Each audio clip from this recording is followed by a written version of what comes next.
महान विस्तार, युन प्रांत, फेई लेई नगर। भारी हिमपात की एक रात ने उस जर्जर नगर को चांदी की चादर ओढ़ा दी थी। ठंड हड्डियों तक को चुभ रही थी। धूसर घटाओं से घिरा आकाश और चाकू जैसी तीक्ष्ण ठंडी हवा जो अस्थियों को चीर रही थी।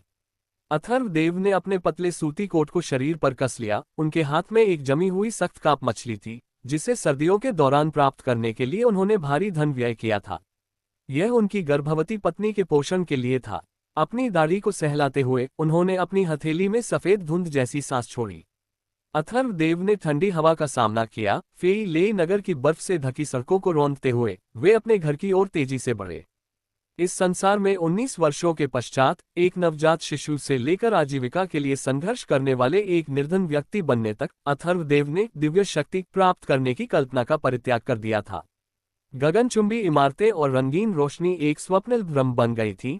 पीछे केवल वे स्मृतियां रह गई थीं जहां वे अब कभी लौट नहीं सकते थे। ये विश्व प्राचीन काल के समान था, परंतु उससे भी अधिक संकटपूर्ण, जहां प्राकृतिक आपदाएं, मानव निर्मित विभीषिकाएं और दुष्ट आत्माएं व्याप्त थीं, जिससे जनसाधारण का जीवन अत्यंत कठिन हो गया था। अपने भाग्य को स्वीकार करते हुए अथर्वदेव केवल अपने सुखद गृहस्थ जीवन और परिवार की रक्षा करना चाहते थे, ताकि वे सुरक्षित और स्थिर जीवन जी सकें और जीवन के इस दूसरे अवसर का सर्वोत्तम उपयोग कर सकें। अपने परिवार की व्यवस्था के अनुसार 18 वर्ष की आयु में उनका विवाह हुआ। विवाह की प्रथम रात्रि सफल रही और अब 10 चंद्रमाओं के पश्चात उनकी पत्नी प्रसव करने वाली थी। फेई लेई नगर विशाल था, जो आंतरिक नगर और बाहरी नगर में विभाजित था। कहा जाता था कि आंतरिक नगर वह स्थान है जहां कुलीन परिवार और राज्याधिकारी रहते थे, जहां चौड़ी सड़कें, विलासितापूर्ण जीवनशैली और कड़ी सुरक्षा थी। केवल प्रतिष्ठा वाले लोग ही आंतरिक नगर में निवास कर सकते थे। रही बात बाहरी नगर की, तो वहां परिश्रम करने वाले सामान्य जन की विशाल बहुसंख्या रहती थी। मुख्य मार्ग पर कई मील चलने और एक संकरी गली में मुड़ने के बाद जो दृश्य सामने आया वह नीली खपरेल वाली मिट्टी के नीचे घरों की पंक्तियां थीं। कोमल बर्फ पर तेज कदमों की आहट सुनाई दी। अथर्व, अरे अथर्व, तुम अंततः कार्य से लौट आए। तुम्हारी पत्नी प्रसव करने वाली है, शीघ्रता करो और उसे देखो। तुम पिता बनने वाले हो। दूर से ही अथर्वदेव को जानने वाले पड़ोसियों ने उन्हें देखते ही चिल्लाना शुरू कर दिया। अथर्वदेव चौंक गए। तनाव और व्याकुलता में उन्होंने अपनी गति बढ़ा दी और अपने मिट्टी के घर की ओर दौड़ पड़े। उनके पीछे बर्फ बिखर रही थी। आकाश पहले ही धुंधला हो चुका था और जैसे ही अथर्वदेव अपने घर के मुख्य द्वार पर पहुंचे, पुराना लकड़ी का द्वार खुला था और भीतर से एक स्त्री के पीड़ा सहने की ध्वनियां और दाई की उत्साहवर्धन करती आवाज आ रही थी। तुम आ गए। मिट्टी के घर के बाहर छोटे से आंगन में एक वृद्ध विद्वान फटे पुराने बेंच पर बैठे थे, जिन्होंने भीतर सूती जैकेट और बाहर एक पुराने विद्वान का चोगा पहना था और खटक की आवाज के साथ सूखा हुक्का पी रहे थे।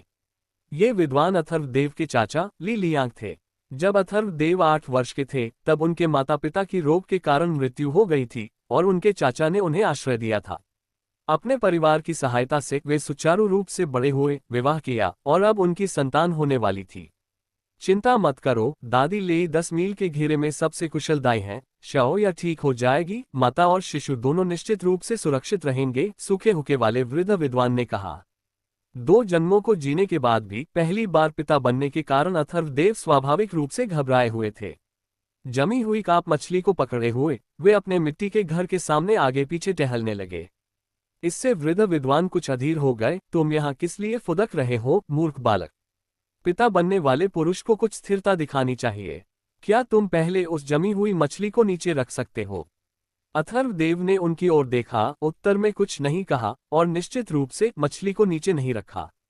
इसके बजाय उन्होंने टहलना बंद कर दिया, क्योंकि अचानक घर से एक ऊंची चीख सुनाई दी। अथर्वदेव की आंखें तीक्ष्ण हो गईं। उनका हृदय ऐसा अनुभव कर रहा था मानो उसे किसी हाथ ने कसकर पकड़ लिया हो। वृद्ध विद्वान ली लियांग, जो हुक्का पी रहे थे, तुरंत खड़े हो गए, हुक्का बुझाया और उत्सुकता से घर की ओर देखने लगे। अचानक धुंधले आकाश ने एक गर्जना की। वृद्ध विद्वान कांप उठे और धीरे से कुछ बुदबुदाए। अथर्वदेव ने सहज रूप से ऊपर देखा। आकाश ऐसा लग रहा था मानो किसी ड्रैगन ने क्षणिक और टिमटिमाती उपस्थिति दर्ज कराए हो। क्या ये जन्म के साथ जुड़ा कोई शुभ संकेत था? क्या उन्होंने सोचा कि वे किसी काल्पनिक उपन्यास में हैं? अथर्वदेव ने उस विचार को मन में नहीं आने दिया। दाई के बुलावे पर वे शीघ्रता से घर के भीतर चले गए। घर के भीतर कोयले की अंगीठी जल रही थी, जो ठंड को दूर कर थोड़ी गर्माहट ला रही थी। दाई की गोद में एक लाल चेहरे वाला नवजात शिशु था। उसने अथर्वदेव की ओर देखा। बधाई हो श्रीमान अथर्व, और शुभकामनाएं, आपको एक अत्यंत सुंदर पुत्री प्राप्त हुई है। अथर्वदेव के चेहरे पर मुस्कान बिखर गई और जमी हुई काप मछली पकड़े हुए उनके हाथ अचानक अनिश्चित हो गए कि उसे कहाँ रखा जाए। वे केवल इतना ही कह सके, धन्यवाद धन्यवाद। शीघ्रता से दाई के प्रति अपना आभार व्यक्त करने के बाद उन्होंने अंततः मछली को फेंक दिया। सावधानी से कांपते हाथों से उन्होंने अपनी संतान को लिया और उसे देखा। उस दृश्य ने उन्हें एक रक्त संबंध के बनने का बोध कराया, और यद्यपि नवजात की त्वचा झुर्रियों वाली थी और यह बताना कठिन था कि वह सुंदर है या नहीं, अथर्वदेव ने सोचा कि यह शिशु पूरे विश्व में सबसे सुंदर है, क्योंकि वह अथर्वदेव की पुत्री थी। जैसे ही अथर्वदेव हर्ष से भर गए और निरंतर उस नन्हे शिशु को देख रहे थे, उनकी दृष्टि अचानक धुंधली हो गई, जैसे कोई मृग तृष्णा प्रकट हुई हो। मानो एक विशाल रिक्त भूमि पर जहां पृथ्वी और चट्टानें फट गईं, मलबे हवा में उड़ने लगे और पन्ने जैसा हरा अंकुर प्रबलता से उगा और सीधा ऊपर की ओर बढ़ गया। एक ही क्षण में वह एक ऊंचे वृक्ष में परिवर्तित हो गया जिसकी शाखाएं चारों ओर फैली हुई थीं। यह अथर्वदेव पुनर्तः व्याकुल थे। जैसे ही अनगिनत पत्ते कांपने लगे, ऐसा लगा मानो वे प्रकाश को परावर्तित कर रहे हों, और अप्रत्याशित रूप से उन्होंने एक छवि बनाई। उन्होंने स्वयं को मिट्टी के घर के बाहर देखा, अपनी पुत्री के जन्म की ध्वनि और उसकी ऊंची चीखें सुनते हुए। वह छवि क्षण भर में ओझल हो गई, और फिर नग्न आंखों से दृश्यमान होते हुए वह एक भंवर की तरह सिकुड़ गई, अंततः शाखाओं के एक कोने में सिमट गई और एक पराभासी इंद्रधनुषी रंग के फल के रूप में जम गई।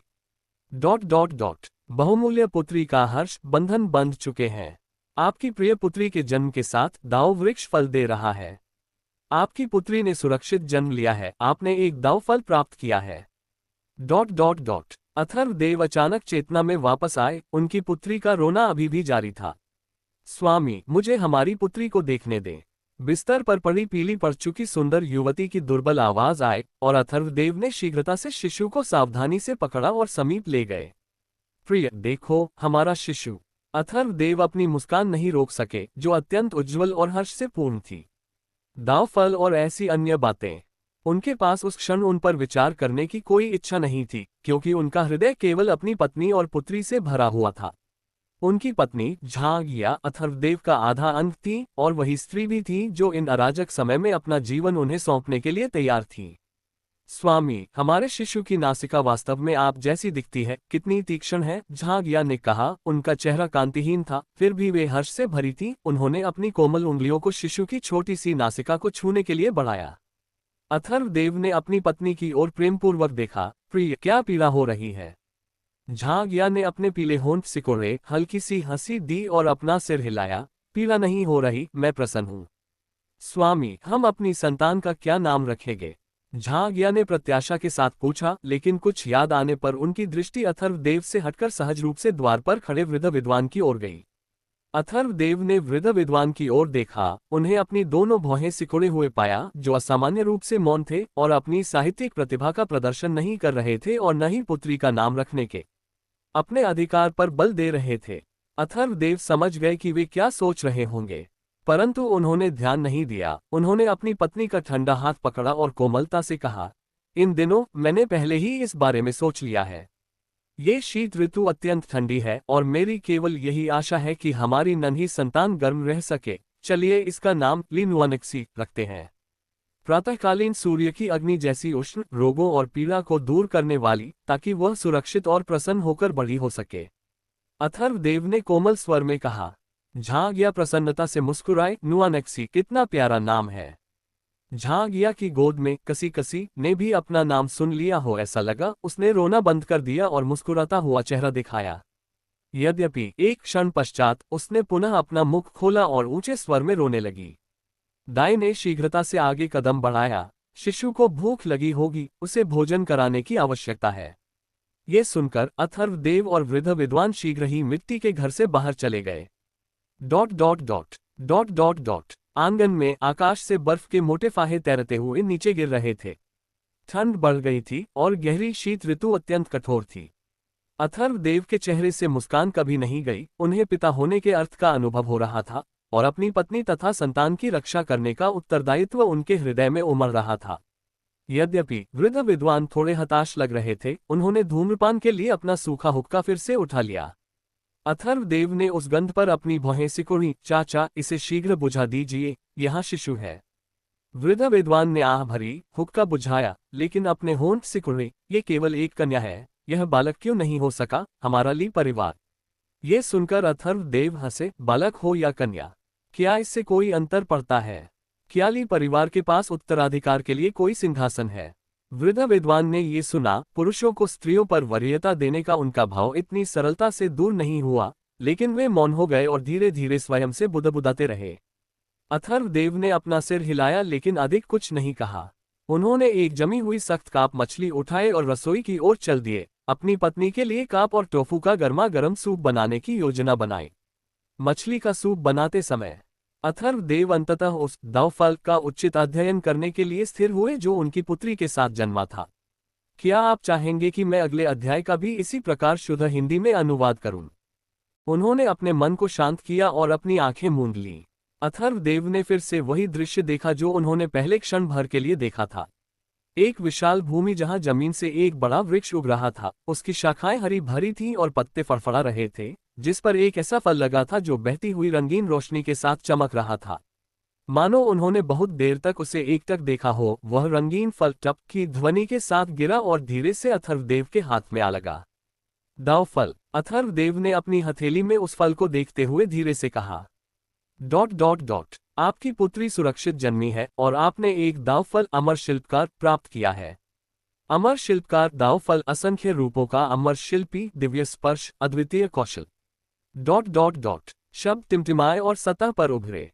अथर्वदेव की दृष्टि जम गई और उनका हृदय अचानक उद्वेलित हो उठा। इस संसार में आने के 19 वर्षों में उन्होंने कभी भी कोई दिव्य शक्ति प्राप्त नहीं की थी, परंतु अब अपनी पुत्री के जन्म के साथ वह दिव्य शक्ति इस रूप में प्रकट हुई थी। क्या ये पुत्री द्वारा लाया गया सौभाग्य था? अथर्वदेव को अत्यंत हर्ष होने लगा। दावफल नाम ही इतना प्रतिष्ठित लग रहा था कि यह निश्चित रूप से इस संसार में आजीविका सुरक्षित करने के लिए उनकी पूंजी बन सकता था। जैसे ही वे प्रसन्न हुए, उनके सामने का संकेत फिर से बदल गया। ... नाम अथर्वदेव, संबंध ली नुआनेक्सी पुत्री, दावफल अमर शिल्पकार अविकसित, स्तर 1 0%। संकेत संबंधित पात्र के प्रत्येक सुरक्षित विकास वर्ष के लिए दाव वृक्ष एक दावफल उत्पन्न कर सकता है। ... उनकी सांसें थोड़ी तेज हो गईं। अथर्वदेव ने स्तब्ध होकर उस संकेत को देखा। उनकी भावनाएं तीव्र वेग से उतार चढ़ाव करने लगीं। प्रत्येक वर्ष जब उनकी पुत्री सुरक्षित रूप से बड़ी होगी, दाव वृक्ष एक दावफल उत्पन्न कर सकेगा। अथर्वदेव की सरल समझ में दावफल का कार्य उन्हें एक कौशल, एक क्षमता प्रदान करने के समान था। वर्तमान में अथर्वदेव फ्लाइंग थंडर नगर के बाहरी हिस्से में लकड़ी की नक्काशी की एक दुकान में काम करते थे, जहां वे तैयार लकड़ी की मूर्तियों को यहां वहां ले जाते थे। ये श्रम का कार्य था, लेकिन टुकड़ों के हिसाब से भुगतान किया जाता था, जो इसमें शामिल सभी लोगों के लिए काफी उचित था। हालांकि दिन भर के कठिन परिश्रम के बाद थककर चूर होने पर वे लगभग 30 या 40 दाजिंग धलवा तांबे के सिक्के कमा पाते थे, जो गुजारा करने के लिए पर्याप्त थे। लेकिन इस दुनिया में धन और विलासिता का सपना देखना एक मूर्खतापूर्ण विचार था। परंतु अब से यदि वे ये सुनिश्चित कर सके कि उनकी पुत्री सुरक्षित रूप से बड़ी हो, तो वर्ष में एक दावफल के साथ सब कुछ भिन्न हो सकता है। कसी कसी मेरी पुत्री है, मुझे उसकी रक्षा करनी चाहिए और उसकी सुरक्षित वृद्धि सुनिश्चित करनी चाहिए। यह एक पिता के रूप में मेरा कर्तव्य है। अथर्वदेव प्रसन्नता से मुस्कुराए। उनकी पुत्री के जन्म से भाग्य में आया ये परिवर्तन और भविष्य के लिए आशा, वे हर्षित क्यों न होते। जैसे ही उनकी हथेली में दावफल धीरे धीरे विलीन हो गया, अथर्वदेव को अपने भीतर कोई परिवर्तन अनुभव नहीं हुआ। उन्होंने अमर शिल्पकार दावफल का विश्लेषण किया, लेकिन उन्हें कोई सुराग नहीं मिला। बुलबुल। बर्तन में काप मछली का सूप उबलने और बुलबुले उठने की आवाज ने अथर्वदेव के विचारों को बाधित किया। उन्होंने फुर्ती से एक कटोरे में सुगंधित भाप से निकलता हुआ मलाईदार काप और टोफू का सूप निकाला। एक गहरी सांस ली, उनके होठों के कोने मुस्कान में मुड़ गए और वे गर्म सूप लेकर सावधानी से मिट्टी के घर की ओर चल दिए। उनकी पत्नी झाग यानी कसी कसी को दूध पिलाना समाप्त कर लिया था और वह अथर्वदेव द्वारा बनाए गए काप सूप की चुस्कियां ले रही थी। कसी कसी अथर्वदेव की गोद में थी, जो दादी लेई के मार्गदर्शन में उसकी कोमल पीठ को धीरे से थपथपा रहे थे, जिसे डकार दिलाना कहते हैं। मिट्टी के घर में कुछ समय तक हलचल के बाद दादी लेई ने अथर्वदेव को बाल पालन के कुछ सुझाव दिए और विदा लेने ही वाली थी। अथर्वदेव ने कसी कसी को झांग या को सौंप दिया और उनके पीछे बाहर आए।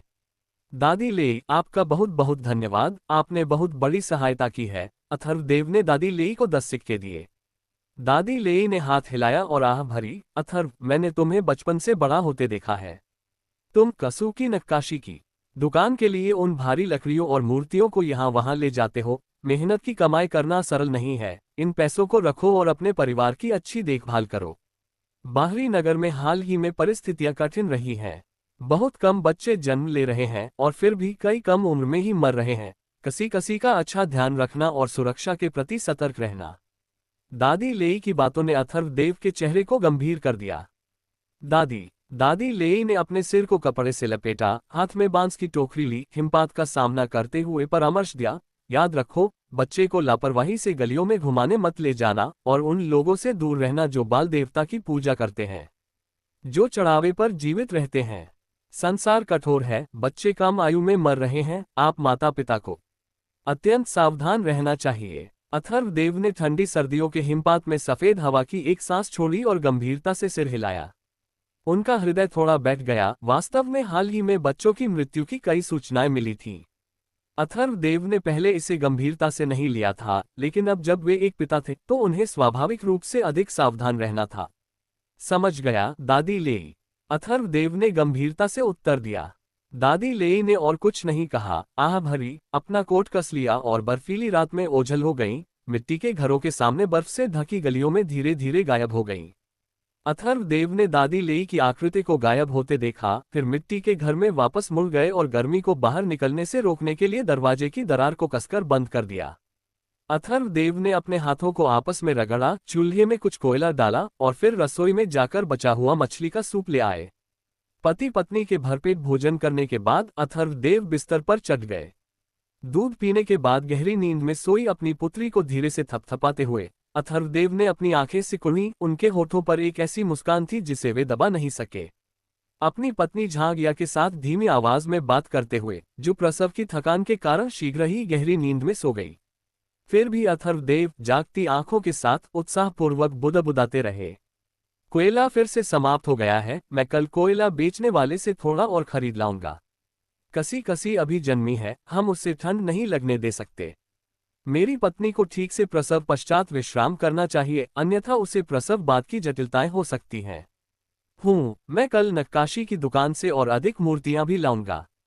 हाल ही में आंतरिक नगर में मूर्तियों की मांग अचानक बढ़ गई है। काम बहुत है और अच्छे पैसे भी मिल रहे हैं। मैं निश्चित रूप से कड़ी मेहनत करूंगा ताकि एक बड़ी हवेली खरीदने के लिए पैसे बचा सकूं जहां हम कड़ाके की ठंड में भी गर्म रह सकें।